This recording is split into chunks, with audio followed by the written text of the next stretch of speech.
Mis amigos, nuevamente con ustedes. Estamos en la ciudad de Masa Mari. Pueden tener este gran ambiente muy hermoso para todas las zonas. Cuidado con el semáforo.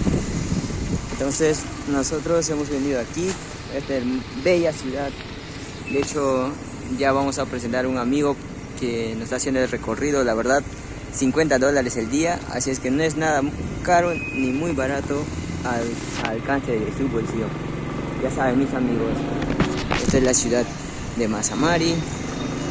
Es muy hermoso por las tardes, por las mañanas hace mucho calor y de hecho también hay un río muy cerca, hay piscina, ustedes escogen donde poder pasar el día y disfrutar al máximo de la selva de la ciudad de Masa Mari. Ahí está, nos animamos por aquí, un pequeño videito. Ya saben, suscríbanse en todas nuestras redes sociales, comenten, tenemos que combinar, vamos a visitar aquí cerca de la ciudad para poder seguir difundiendo nuestra identidad, nuestra cultura.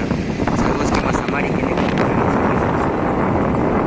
Esto es el recorrido de la ciudad de Masa Mari. Mínimo hay que dar un K de vistas. De hecho, estoy practicando para poder seguir creciendo y seguir animando a más personitas que puedan conocer. Uy, un helicóptero, un avión. Ahí está. También pueden hacer paseos con helicóptero, mis queridos amigos. Claro, paseitos con helicóptero. La terraza. Ahí está. Ahora sí nos vamos de frente. Sí, regreso por acá. Perfecto. Esto es todo por hoy, mis amigos.